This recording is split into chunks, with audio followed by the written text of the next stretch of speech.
like a lot of y'all, I've had a lifelong interest in strange phenomena. From the earliest age, I started consuming every UFO, every paranormal, every Bigfoot, Loch Ness Monster book at my school library. I started consuming the books at the public library, and within a few years just started on this path towards exploring the unknown. I consider myself kind of an agnostic about this subject, but I think it's of the utmost importance, and I thank you all for being here at this historic first annual Texas UFO Conference, and it's an honor and a pleasure to be here. Thanks to Craig and all the wonderful speakers, so thank you for being here. I have a question. So how many of you, is this your first UFO conference? How many is it your second? How many of you have been to more than 5? All right, well, so right out of high school, I started working at the Austin Public Library downtown, and processing their periodicals, looking at the MUFON UFO Journal. That's where I discovered, lo and behold, there was an Austin MUFON UFO chapter, and I started attending those monthly meetings. It was a really wonderful time. I met a lot of great people. Eventually, I was asked to lead that group, and I led that group for about 10 years. This was also the period of time when the abduction phenomena was really exploding onto the scene. This was like the early 90s. Bud Hopkins' book and John Max eventually would come out, and all this media attention was happening, and one of the local experiencers started a UFO support group, and she led that for a few years, and then she asked me to lead it when she moved away. And even though I'm not an experiencer, I was honored to be offered that opportunity. But I told her, of course, I would only do this if the people in the group agreed to it, because I felt, out of the respect for them, I needed to have their blessing, and thankfully they gave it. I was also, at this time in the 1990s, starting to publish my own zine. There on the right, Elf Infested Spaces, Journal of Possible Paradigms, where I was exploring all these themes of UFOs, consciousness, conspiracies, mind control, and that sort of thing. And I also started through the local MUFON chapter, leading group events on a monthly basis, but also helping out with the audio video, like our friend Chris is doing and his brother are doing today for this event, handling the audio and the video for those kinds of events. And of course, this whole time, like so many of you, I'm accumulating more and more books on the subject faster than I can read them. And at some point, I started feeling like there's got to be something I should do with this library of books that I've collected. And then suddenly other people are giving me their collections of books, and fast on my way towards founding the nonprofit Anomaly Archives. This is just one of the things that we've archived is the websites of experiencers who are no longer with us. Jean Staffen was the woman who I was alluding to, who started the Austin UFO Experiencer Support Group. At the first meeting, there was probably 60 to 80 plus people. Her phone started ringing off the wall because the newspaper published her personal phone number. She was a fascinating person, had a lot of different experiences, and her website is still online. Sadly, she did just pass away earlier this year. But we'll do our best to preserve her legacy and her information on her experiences. So I also was involved in organizing other events. There on your left is the National UFO Conference. At that time in 2001, this was the longest running UFO conference in the United States. This was going to be the 38th annual NUFOC, National UFO Conference in Austin, Texas.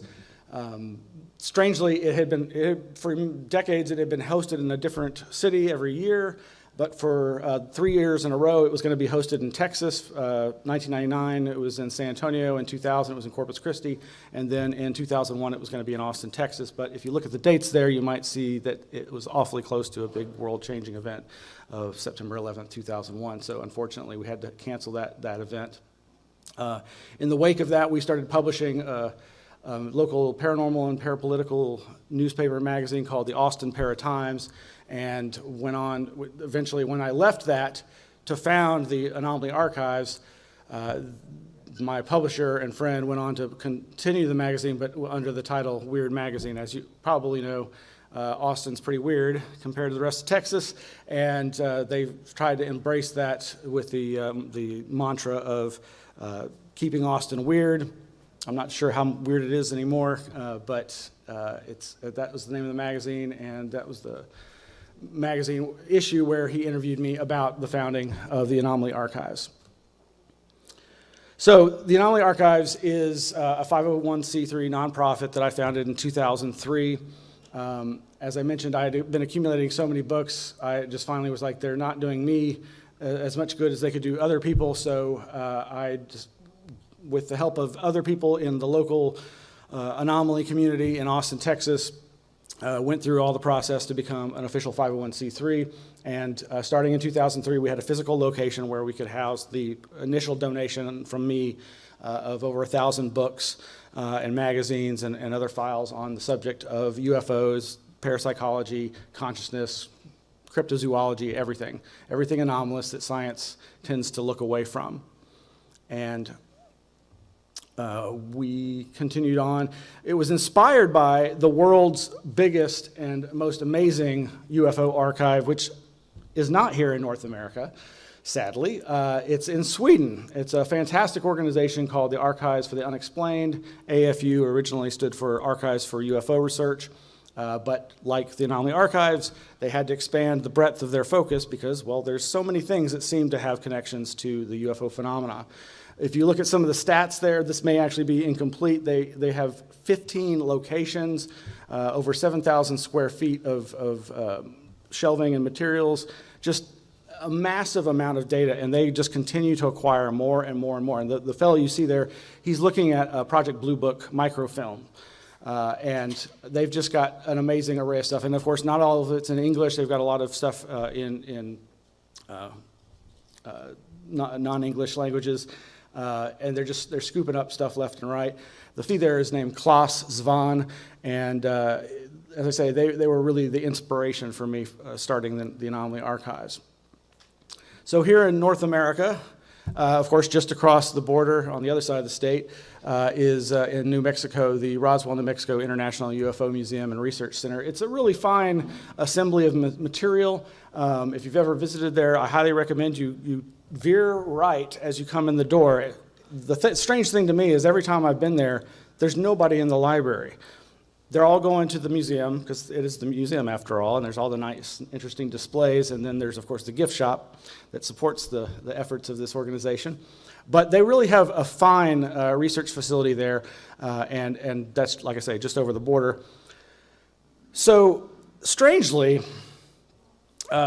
things are just changing really fast and furious, as I'm sure you've seen in the media since 2017.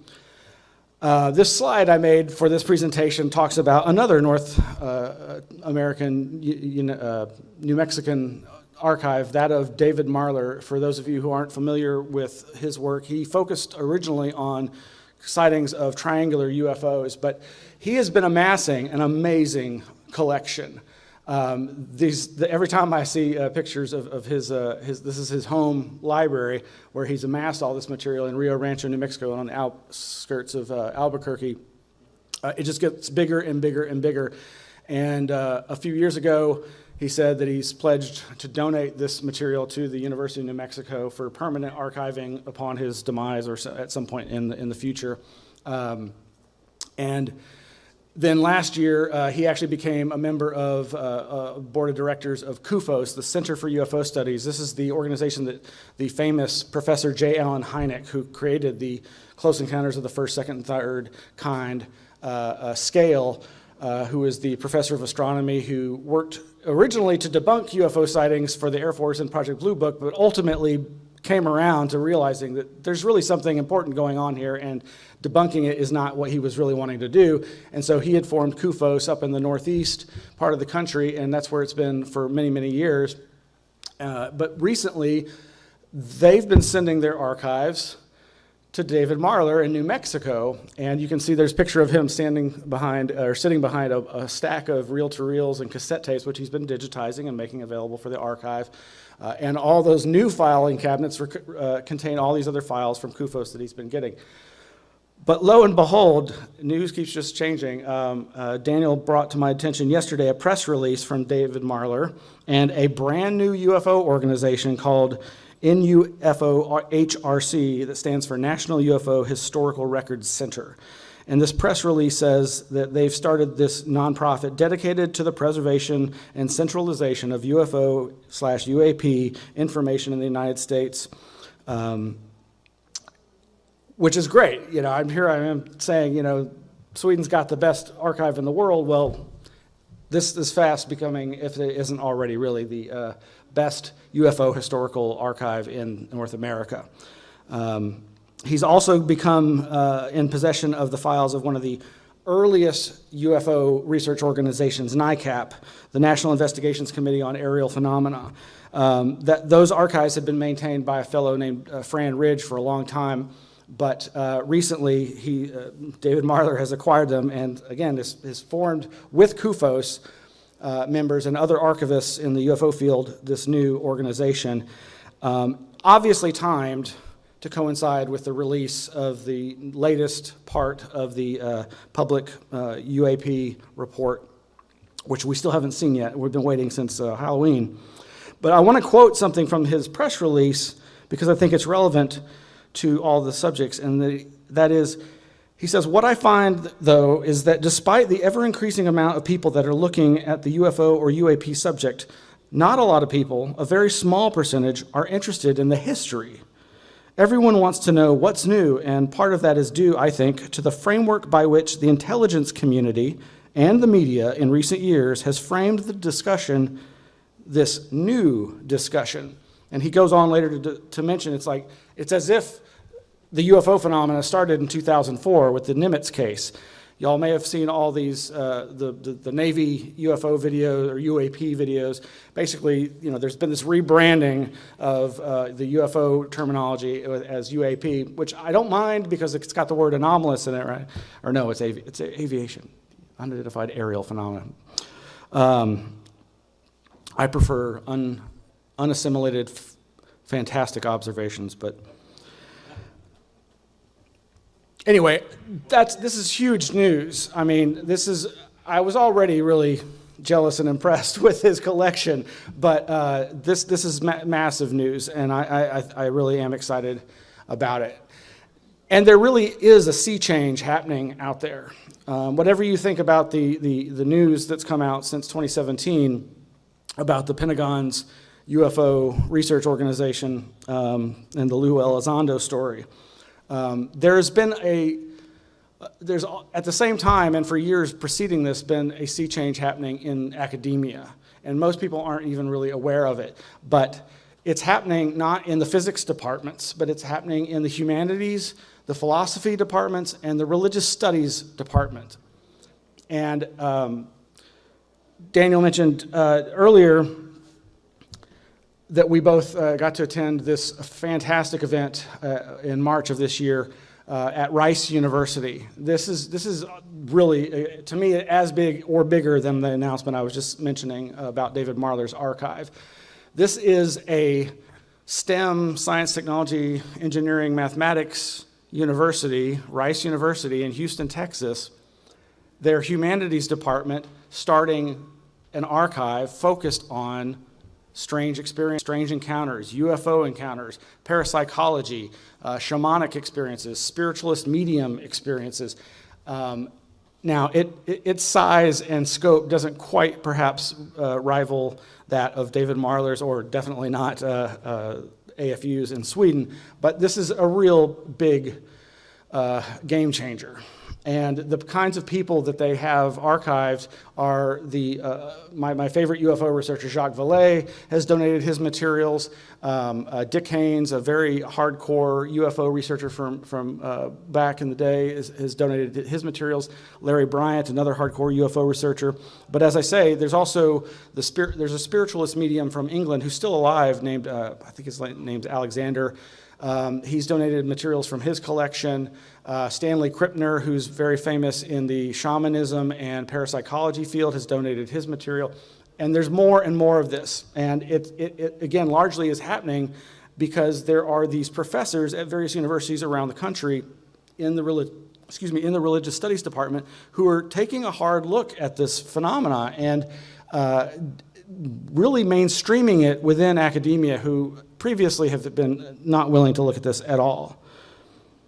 Oh, also in the archive here is the material of Ed May, the head of the government's Stargate remote viewing program. And almost all of these people who are still alive spoke at this event, and I was honored to be on one of the many panel discussions, this one specifically talking about Anomalous Archives, about the importance and need of these kinds of archives. Now, everybody else on the panel, except for Klaas, I got to meet Klaas Svahn from Sweden, and he was so nice and generous and wonderful, and it was an honor to meet the guy who's behind one of these organizations that inspired me. But there's all the other people on the panel were mainly from other universities who have special collections, of course, very special, that are focused on these kinds of materials, whether it's spiritualist materials or UFO abduction experiences, or the contactees, or just classic UFO sighting material. I'm probably going on too long about this, but we were lucky enough to go behind the scenes and actually get to look in the archive. A lot of this material, so Whitley Strieber. Whitley Strieber's like thousands of the letters that he received after the publication of Communion, which affected so many people and brought forth so many memories of experiences. Those letters are now in the archive. And of course, these are professional archivists, so they're very keen on protecting people's identities and that sort of thing. So, but it was really great to get a little peek behind the veil there at this amazing archive. And this was also at the event. There's Jacques Vallée. So I meant to say this at the beginning. I'm going to touch on some of the many historic UFO cases across Texas and then talk more about my archive at the end if I have time. But I'm a huge Jacques Vallée fan, and I remember when I found out that when he moved from France in 1962 to the United States, where do you think he went? Austin, Texas, yeah. He's an astronomer, he's an information scientist, he's a venture capitalist now. So he was in Austin for about a year and was mapping Mars. I've read that he was one of the first people to observe the face on Mars. And in 1963, he moved to Chicago, Illinois to follow his mentor, Professor J. Allen Hynek, who was up at Northwestern University. And that's where J. Allen Hynek's papers are, though apparently this new nonprofit that I mentioned earlier that just announced themselves yesterday, they have said that they have some of his papers, so obviously they must have gotten split off, and there's papers over here, papers over there. And that's kind of the thing. It's like all these things are just scattered at all these different locations. There's very few centralized locations that are dedicated to this sort of thing. As I say, there's all these universities that have a piece of this person's history, a piece of this person's legacy, because they're universities, and either that was where that person was a professor, or that was their alma mater, what have you. But very few organizations exist where that's their reason for existence. And so it's nice to hear about the new one that David Marler's doing. Now, I just want to stress, it's very rare when people go off the deep end in such dramatic ways, but strangely enough, Marshall Applewhite was born in Spur, Texas, and was teaching at the University of St. Thomas in Houston, Texas, when he finally just quit and I think started his interesting journey into mass suicide. Jacques Vallée, again, was on the leading edge. In 1979, he wrote a book called Messengers of Deception, where he warned people about the dangers of belief and the dangers of people's beliefs being manipulated by other people. And he was right. I actually saw some of the members of this group come through Austin, Texas that last year before they committed suicide. And I remember seeing the flyer and I'm like, this sounds really familiar. They didn't use the same name that they had been using back in the 70s, Doe and D, or Toe and T. variations thereof. But a friend of mine who's an anthropologist, she and I went to the lecture, and it was interesting. It didn't seem that off the wall. They just basically were espousing that, this realm is not the most important realm, that the next realm is more important. Something that you might hear in any church or religious lecture. I don't know if they left with any people from Austin, but it was definitely an interesting experience and shocking to learn what happened later. And I just bring it up as a warning. The good news is most people don't go down that road.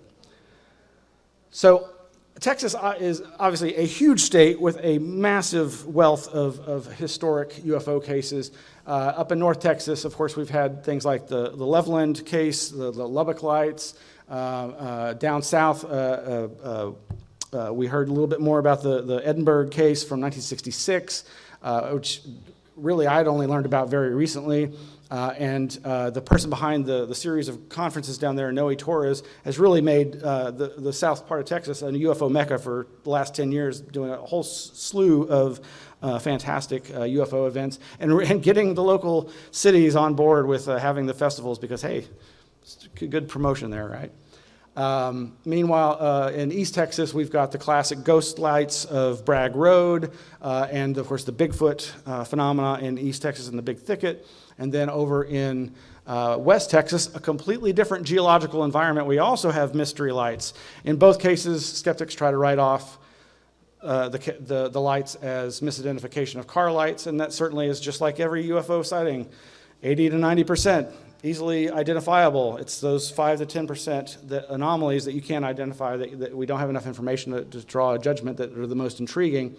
But balls of light, figure into this phenomena a lot. I mean, obviously, distant lights are a part of this mystery, and I'll say a little bit more in just a minute. But this fine gentleman I want to recognize, another legacy that needs to be honored. Charles Robert Riggs, Rob Riggs. He kind of was not your usual Bigfooter. He wasn't a blood and gutter. He was the kind of guy who wrote books like In the Big Thicket, On the Trail of the Wild Man, where he talked about the importance of looking at this from a multidisciplinary perspective and looking at not just Bigfoot sightings in the Big Thicket, but these balls of light and how all these different cultures have overlap in their descriptions of their traditions about big hairy men, wild men, and mystery lights. He also was a contributor to Weird Texas, and I was honored to speak at his memorial. So yeah, balls of light. There's an engraving from 1901 of an alleged multi-witness sighting of ball lightning, which still isn't even accepted as a real phenomena, even though it mostly is now, but it's still not understood. But balls of light have always been a part of human folklore. They're typically associated, obviously, with discarnate beings, the spirits of the dead, the shape-shifting of shamans and whatnot. And if you haven't read this book or anything by Joshua Cutchin, I highly recommend. This is Volume 1, Where the Footprints End, High Strangeness and the Bigfoot Phenomena. And I've been reading it voraciously, and just the other night in the section Witch Lights and Shape-Shifting, it mentions about Bigfoot. In 1998, a group of campers in Texas's Big Thicket watched an 8-foot-tall hairy hominid disappear, quote-unquote, in a flash of light into a golf ball-sized globe of light that hovered around the immediate area for 20 seconds before vaporizing with an electric snap. Witnesses in the area have observed identical behavior from large panthers. By the way, that was Josh and Tim Renner were quoting from an article by Nick Redfern, who will be speaking later. My point is, balls of light are a seminally important part of this phenomenon. There are so many cases of of lights morphing into one thing and then into another. That seems to be significant. And of course, there's the Foo Fighters that were perceived as balls of light, though sometimes perceived as some kind of mechanical craft. And in fact, there are people who maintain that the Germans were developing these flying balls of light, or that these mechanical devices that were supposedly being designed to be able to stop the engines of the aircraft. Now, we don't have those reports in the Foo Fighter reports, but we do later here in Texas. Again, more balls of light. Project Beta, if you haven't read it, it's by my friend Greg Bishop. It's a classic book about the government's manipulation of the mind of a contractor who they worked with, who he started observing lights on Kirtland Air Force Base from his home that abutted it, and he was being a good American, and he reported it to the Air Force. And guess what they did? They messed with his mind. At least that's the interpretation of a lot of researchers. Whatever he was seeing, they basically pushed him eventually over the edge into madness. And there's been no prosecution for this. But one of the strange things is that some of those people, the AFASI, you may have heard of the name Richard Doty, he's still active again in ufology, but he was one of the ones pushing a lot of the lies and disinformation on poor old Paul Benowitz. But he and other people claim to have witnessed balls of light in Paul Benowitz's home. They would just hover up in the corners of the room, and multiple people would see this, and like if they tried to like get up on a ladder and touch it, it'd just wink out. Was that natural or man-made? Was that some kind of surveillance technology? Was that one of these plasma ball technologies that we're now learning about? As far back as the 90s, Area 51, they were supposedly triangulating lasers, creating balls of light that they could move around like a red light with a cat's toy, you know? And now we're seeing the patents about these Navy lasers that can do the same thing. Is that what we're seeing in some of these videos? Who knows? But then there are natural, what they call earth lights, balls of light that seem to be generated by tectonic stress that seem to recur at certain locations. Again, if that's the explanation for the West Texas Marfa lights or the East Texas Bragg Road lights, those are two totally different geologic environments. So what's going on there? And then just recently, September, up in north of Austin, were these multi-witness, multi-video of green balls of light where they moved around in a very interesting way. Most speculation is that there's some kind of drone swarm, like we keep hearing more and more about, also in connection to these naval operations. That case, but I think that video clip, that image is from Michael Daniels. But again, multiple witnesses, multiple video, but I'm not convinced. I think it might be a hoax, I'm not sure. Dan mentioned the book that I contributed an essay to back in 2017. This was before the big change at the end of 2017. And the title was TruFOs or UFOs, Planetary Poltergeists and Weapons of Mass Enchantment. And my basic premise is I was just throwing a whole bunch of information out there on all the different areas one could go down to interpret UFOs in other than an extraterrestrial fashion. I do think the extraterrestrial hypothesis is certainly possible. I just, as Jacques Vallée says, would be very disappointed if it turns out to just be that. I honestly think that there is a true alien other at the heart of the true UFO phenomena, but what it is, who it is, where it's from, when it's from, is up for debate. I think there's a lot of really interesting ideas about what it could be, and that the mechanism of manifestation is probably going to be found within the realms of parapsychological research and not necessarily just looking for nuts and bolts craft that you can kick the tires of. But it's important to warn people about the UFOs, the false UFOs. Again, like Vallée and others have been warning, there's so many examples of how human organizations or individuals, religious, governmental, corporate, try to manipulate us through our belief in these phenomena. And so I think it's always a good, it's that old grain of salt, you know, just, or as Stanton Friedman used to say, you know, keep an open mind, but not so open that your brains fall out. And we are in this amazing time. As I say, you know, at the end of 2017 was when a whole bunch of things started coming out. And just a few weeks ago, Brigadier General Pat Ryder holds this live press conference. And at some point, a reporter, without laughing, brings up the UAP report that we've been expecting. It was released, the secret version was released to the committee members, I believe on Halloween, perfect timing. By the way, that's when they originally did War of the Worlds, right? The original hoax. But we've been waiting weeks and weeks now for the release of the public version, which should be interesting because a lot of stuff's going on. This UAP task force, UAPTF, they're going to get rebranded as the AARO, AARO.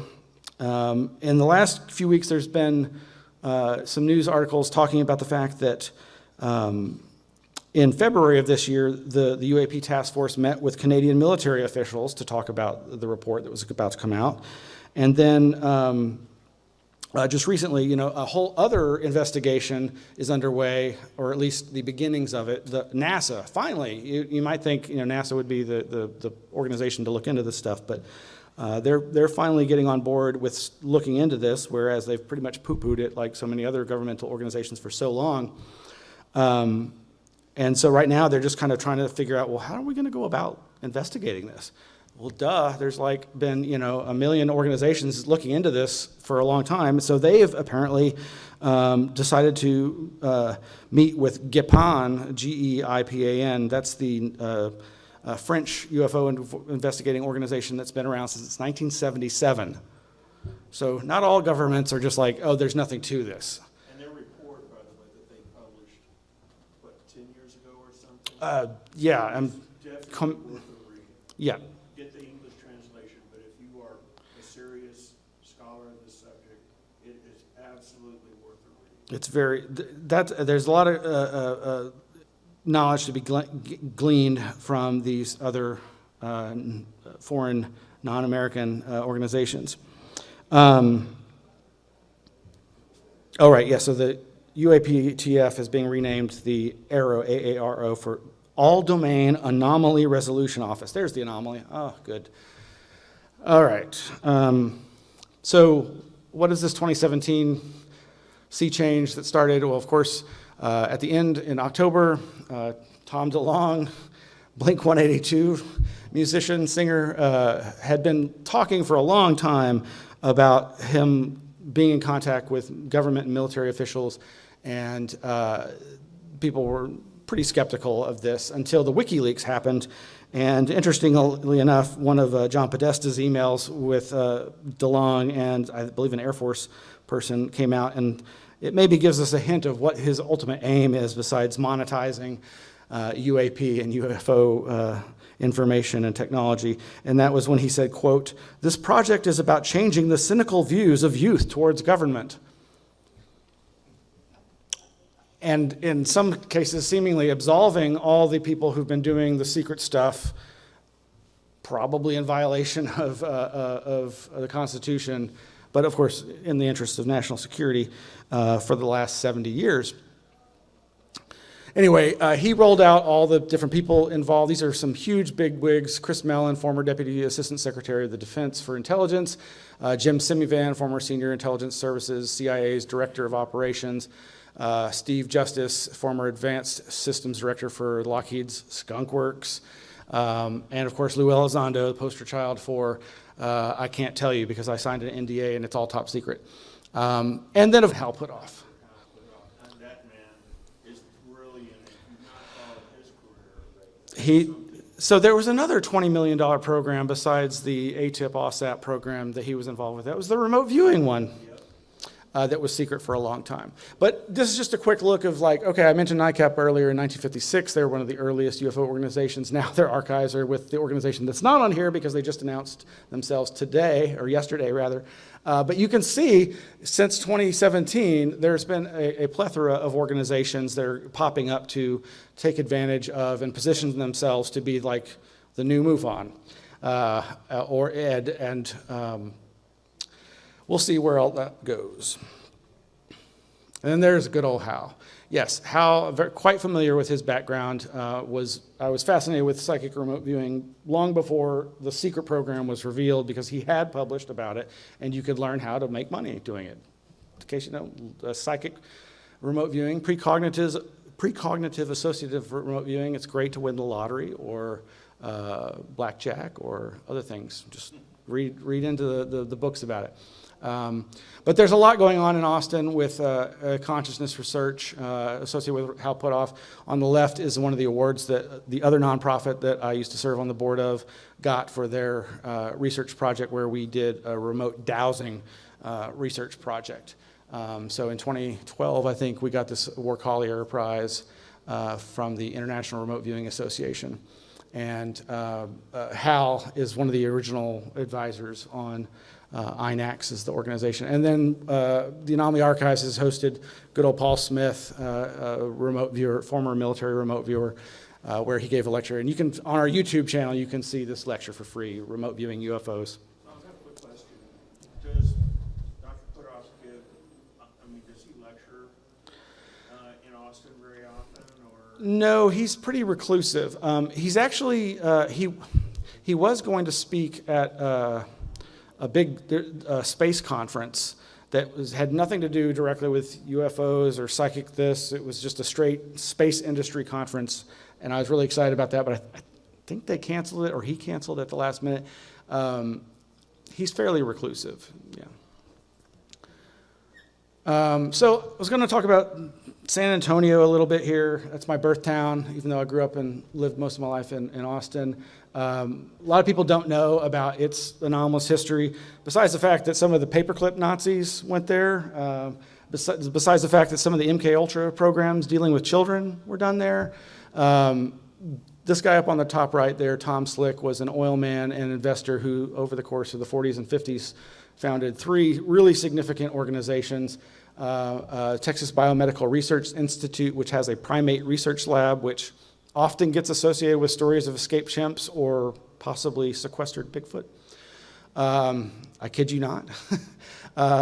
Southwest Research Institute, which that photo there, Building 70 at their chemical engineering building. Let me see if I can find this quote.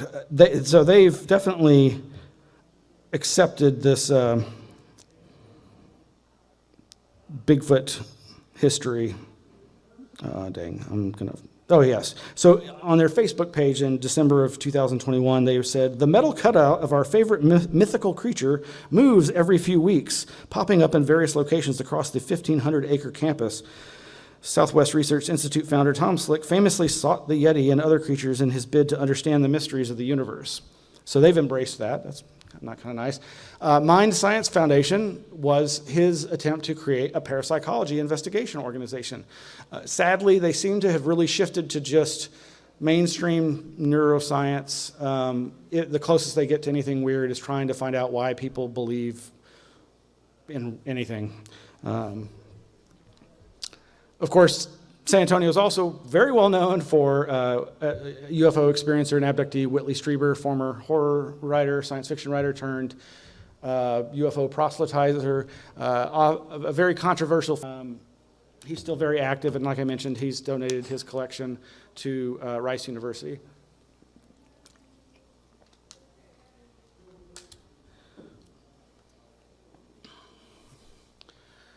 So San Antonio has a rich history of UFO conferences as well. This one in, what was it, 1980, I think.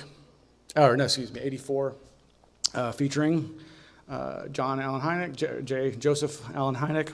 And these are the proceedings and some of the post-material that we have in the Anomaly Archives.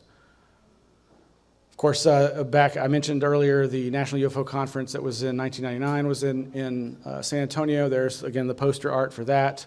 That also featured Whitley Strieber and the other UFO billionaire, Joe Firmage. And we've archived some of the local news coverage of that as well. You can see that on on our YouTube channel. And of course, MUFON investigated the 2008 Stephenville UFO flap.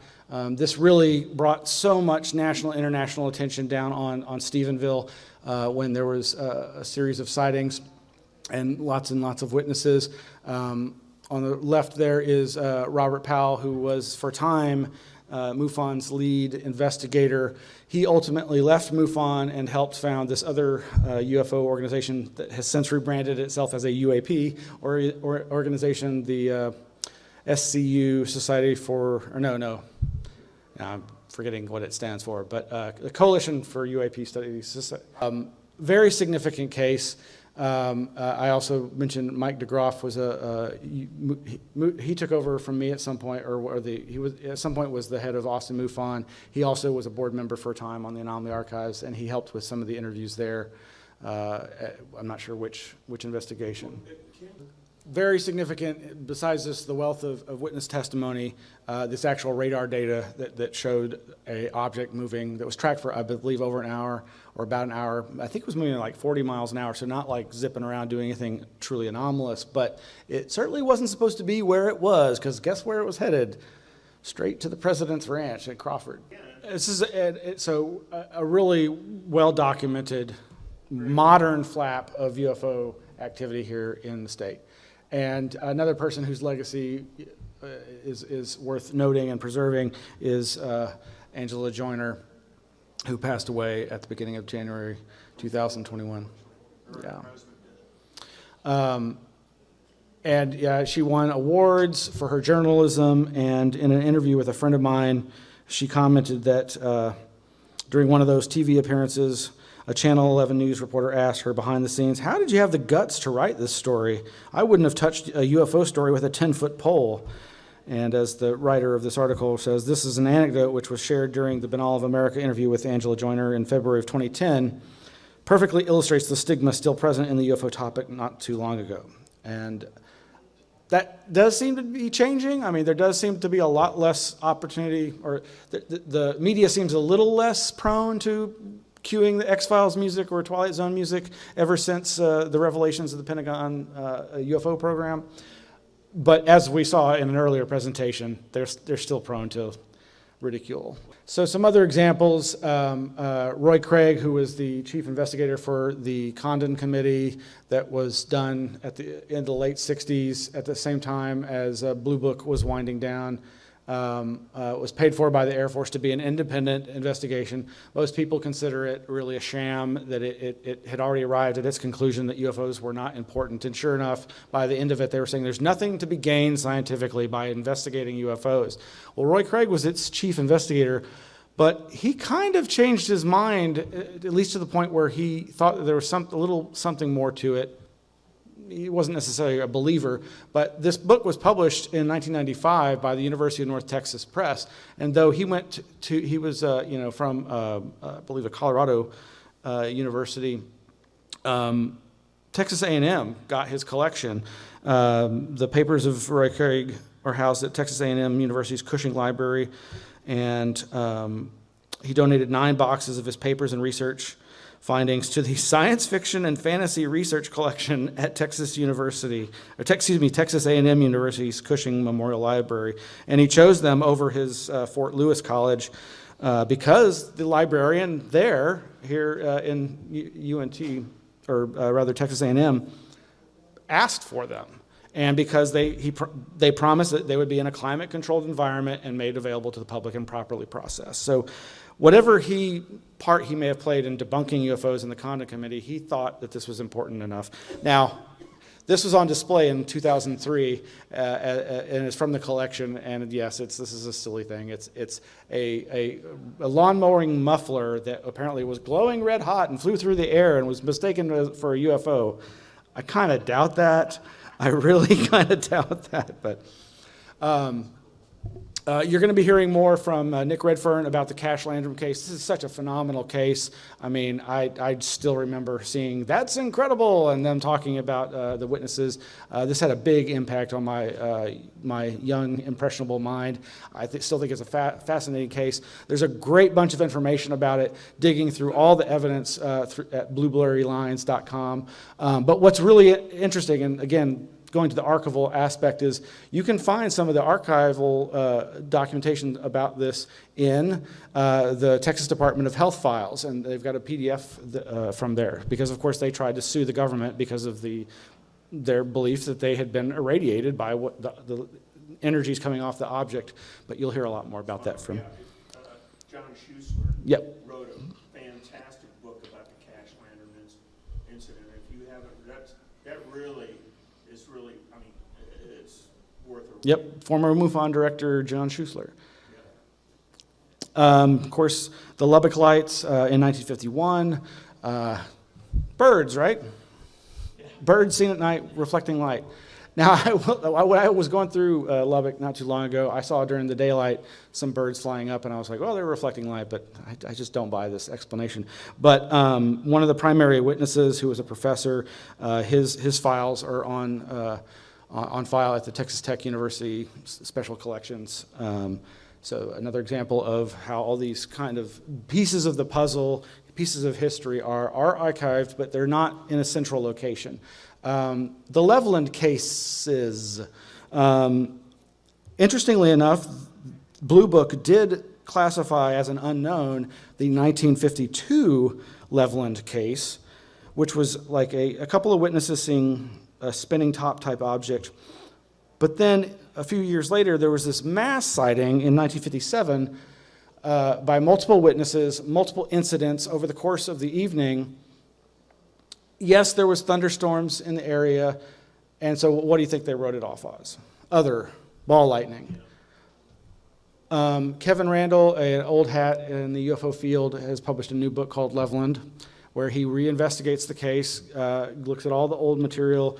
And this is an important case, as he points out, because it involves the car stoppage phenomena. You don't really hear about this anymore, but that used to be a staple in these close encounters where, as the object approached, I think even George Jones, maybe he mentioned his car kind of starting to weirdly react when he saw his object. And it's a fascinating case. There's so many incidents in this particular case, but again, it's just ball lightning. But Kevin Randall argues that there's actually even more cases if you go further west, as far as White Sands. I mean, that's like 100, 150 miles away, I think, or further. But there were similar sightings around that same period of time by military witnesses. So he's trying to, dig back into this old case and see if there's something more interesting there. This great case from Brazoria County, somewhere between Damon and West Columbia, I think. The Deputy Bob Good and Chief's Deputy Billy Edwin McCoy were traveling. They were together because I believe Good had gotten an alligator bite on his hand. A baby alligator had bitten him on his hand, and he needed help on his patrol that night, just in case he couldn't drive anymore because of the wounded hand. And they saw in the distance some lights, and at some point the lights surged toward them and became this huge object, which you can see the kind of the shape they drew right there. And all this material is archived at the Brazoria County Historical Museum. And they're very generous. If you email them, they'll send you everything they have digitally. They've got a 2-hour audio oral history that Good did 20 years after the fact. But it's a fascinating case because they had the sighting twice. So they got freaked out by this massive object that was even having a shadow cast on the grass underneath the object. This is also one of the first times I think I've ever heard them, a witness, use that phrase that you've probably heard before. It was a football field wide, and they hightailed it out of there at 110 miles an hour, and they went back because it receded, and they went back. Same thing happened again, and then they left for good. Later that evening, the other deputy commented that, oh, you don't seem to be favoring your hand like you were earlier in the evening, and he takes off the bandage and the wound is healed. And anyway, it's one of those cases. This is another one. Blue Book is like, yep, it's unknown. They actually are like, we don't know. They don't know. And there's also the implication, and it's just kind of hard to track down, but there appears to be a report of possible men in black. So. Gosh, how much time do we have? Well, I'll try to go through this real quick. A very controversial figure in Texas UFO history is Ray Stanford. This is pictures of him pretty young, I guess around the 1980s. He did speak at a MUFON conference on UFO technology back in June of 1980 at the Clear Lake City, Texas Symposium. When he was very young, in 1954, he had a multi-witness sighting, including local law enforcement who saw these objects on the coast, either Corpus Christi or Padre, depending upon which account you read. He wrote this up and I believe sent in the affidavits from the law enforcement officers to Fate magazine, and he got the cover story 2 years later. He would go on to create 2 organizations in Austin, Texas, Project Starlight International and his Association for the Understanding of Man. Now, science, not science. Where does the line blur here? It blurs with Ray Stanford. He had this piece of property that was, I believe, donated to him west of Austin near the lake. You can see the picture there with all the equipment. They had radar, lasers, magnetometers, and supposedly an elaborate phone tree system that when the radar was triggered by something that couldn't be corroborated as an aircraft, it would trigger a phone tree and contact members of their organization that were nearby to wherever the object had been detected so that they could go out and observe it. And this is in the 70s. Now, he also at the time had his Association for the Understanding of Man, where he was practicing channeling and doing automatic writing and that sort of thing. So there's a lot of people who don't really know what to make of good old Mr. Stanford. And he has gone on since to make all kinds of claims about all the video, or all the film footage and photographs he took of UFOs. He has always claimed to be psychic and seemed to be always at the right place at the right time to get these photographs. But he, in thinking in terms of archives, he has not made those photos public. And in fact, that's made a lot of people very angry, and who they start trying to smear his name. So, but the fact remains that at least one of his sightings was reported to the Air Force and is considered an unknown, and that sighting was of a blue-white cigar-shaped UFO that hovered above Mansfield Dam outside Austin on the anniversary of the birth of the modern UFO era, June 24th, 1967. We do at least have, he's still living and still does interviews, and we'll talk all about all these experiences. It's fascinating stuff, but still very controversial. So several years ago, Christian Lambright there on the left published X Descending, which is about 2 different UFO stories. One involving Paul Benowitz that I mentioned earlier, and videos or film videos, photographs that he did, and the work of Ray Stanford.